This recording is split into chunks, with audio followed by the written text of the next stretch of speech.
right near Stuyvesant Square. And I thought I'd stop. These are beautiful little brownstones from the 1852, 53. 3 little houses. They have 3 stories, basement, ground floor, well, slightly elevated above the ground floor. Ground floor, I should say, 2nd floor, and then 3rd floor. And then they probably have a basement. And then look at the beautiful ironwork. So Old New York here, 19th Street between 2nd and 1st.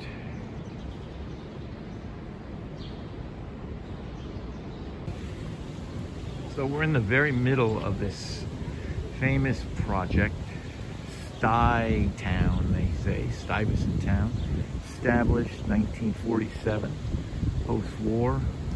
And this has been a successful housing project for now, what is it, 70 years we're getting on? And you gotta wonder why this works, but so many other projects that I've biked by don't. And you can only imagine that ultimately it has to do with the income of the people residing in the housings. These are not particularly beautiful buildings.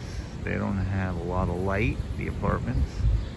They're similar to many other projects that are in terrible condition, but don't have a population that can support, I imagine, through income, the maintenance.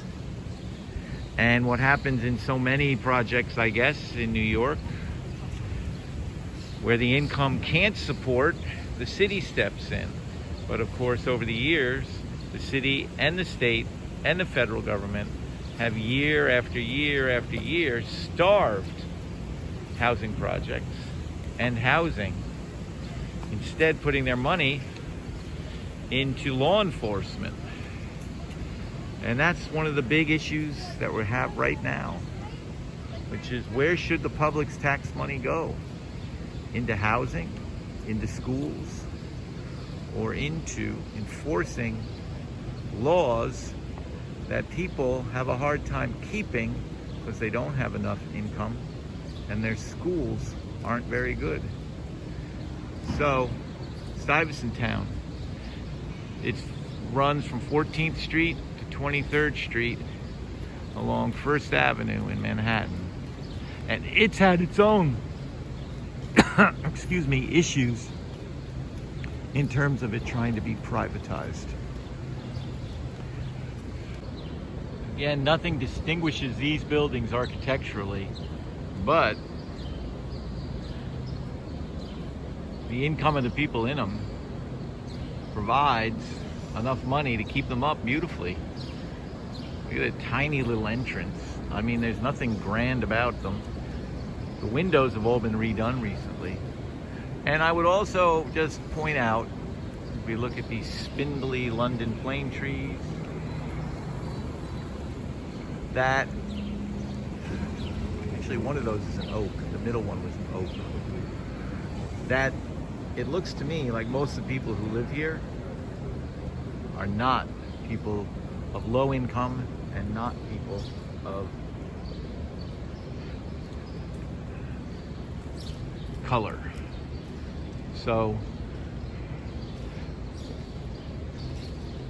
I'm sure it's a debate that they have at Stuyvesant Town. Good morning, sir. Good morning. Sorry, I messed up. No, you did a great job. Thank you. We can call this passing fancy. This is an entrance to Tompkins Square Park, 7th and B. I just thought I'd show you this 7th and B bar. I went here a lot in the 1980s, and this is where I saw the Mets win the World Series. Very exciting. So 7th and B, and this is a site of a famous riot back in the 80s, as this neighborhood was gentrified and rents went up, people getting driven out, and cops came down and just beat the hell out of people, took their names off their uniforms, and they covered their badge numbers and they systematically beat people up. So the wheel spins round. Here we are at the base of the Brooklyn Bridge on a Tuesday morning. Same day we were up at the UN and pan over through downtown Manhattan. This is sort of a ridiculous skyscraper designed by a preeminent architect, Frank Gehry. He took the typical rectangular form and he made little undulations. I find it kind of stupid. And then we have the old downtown and the new downtown. But really what we want to see here is, here in City Hall Park, we've got a large contingent of people camping out against racism, and they want to abolish the police. There's a lot of God hates police, defund the NYPD, and then of course nice plantings right here, some oak leaf hydrangea. This yellow I think is a yarrow, and we got milkweed on the way. That's right here with the flower that hasn't quite bloomed. And we have it's like an echinacea, that purple flower. So a lovely planting and a sort of, I don't know what to describe it as, protest camp. Cops aren't workers, racism and something go hand in hand. George Floyd, Breonna Taylor, all things that are true. And then of course some of the old New York buildings which now have a lot of graffiti on them, and this is the municipal building, famous.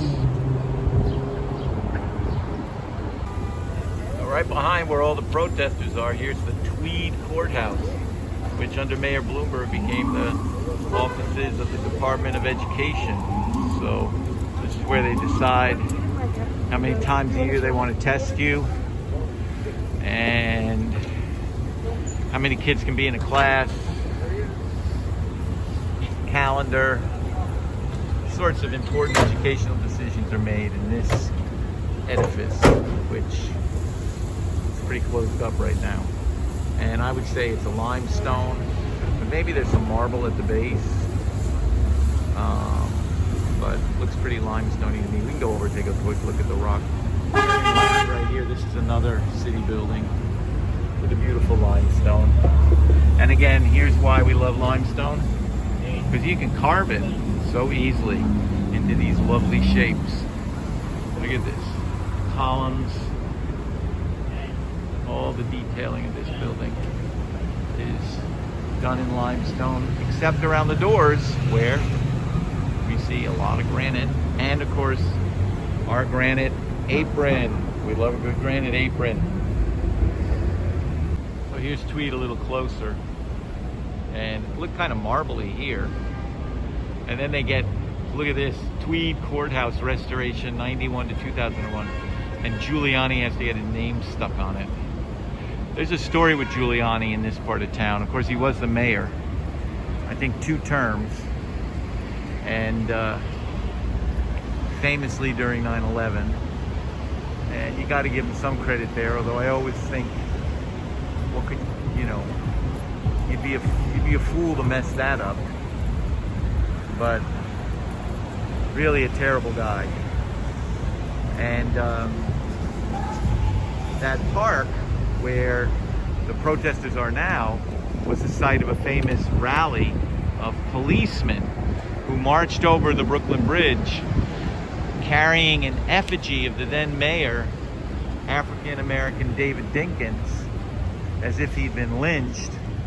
And at that rally with that effigy hanging in front of the city hall where the mayor resided, there was Rudy Giuliani giving a good, insightful speech. In both insight, well, no, I-N-S-I-G-H-T, but I-N-C-I-T, yes. And so it's interesting to see his name here at the base of the Tweed Courthouse, which is now the head of the building that houses the Department of Education. You can see here they actually replaced the old marble with the new marble so they could get Giuliani's name on it. And then the base is granite, and then let's move a little closer. We can see this is a granite here, but then moving around the windows, it looks like we may have a marble, actually. It's hard to say. Yeah, I think this is a marble. So, a marble which has been beautifully cut. It's gorgeous around the windows. And detailing going up. A grand edifice. And of course, Tweed was a corrupt political boss who siphoned funds off to build this monument to himself. And then here we have some more old city government buildings, and then behind it, this one way up here is with that little curve, that's the George H.W. Herbert Walker, George I Federal Courthouse. And this that I was standing in front of before, turns out I didn't know, was the Immigrant Industrial Savings Bank. So they clearly had a lot of money at one point, but now I think that this is offices for a bunch of different agencies. So here we are, Lower Manhattan, as the protests continue and education in question. Looks so fine. So here's the David Dinkins Municipal Building. He was the first African-American mayor of New York, the only one so far. And then if you spin around, you can follow people in to, this is One Police Plaza.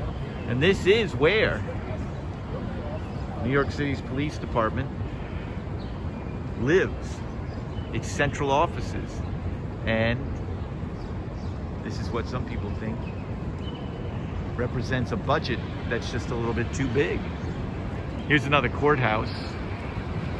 Funny today, we've seen United Nations, hospitals, and justice. And then there's a little church. I guess that's a Catholic church. It's the Catholic Church of St. Andrew. My God. Beati QVI Ambulant in Lege Domini. So we'll get Mr. Barton to translate that for us. So here are those guys on Surrogate's Court. I don't know who they are. They're not labeled, but they are clearly important personages overseeing. And what the surrogate courthouse did, I don't know. And then of course we can see that we're at the north end of where the protesters are. Some messages on the building. And over here, the Manhattan building, municipal building.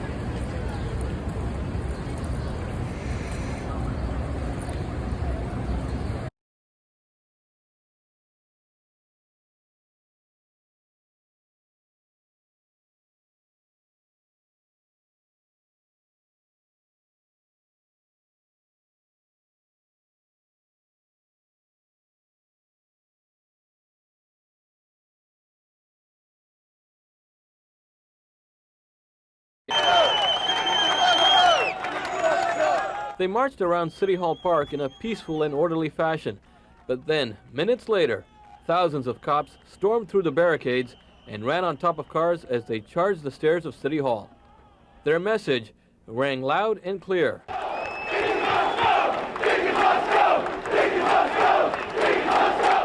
These cops were here to put pressure on Mayor David Dinkins, hoping he would reconsider his request for an all-civilian complaint review board. The board hears complaints about city police officers. Right now, it consists of 12 people, equally represented by civilian and police members. These cops don't want it to change, and they had support from the mayor's arch-rival, Rudy Giuliani. The reason the morale of the police department of the city of New York is so low is one reason and one reason alone: David Tompkins! Let's assume this is the worst legislation known to man.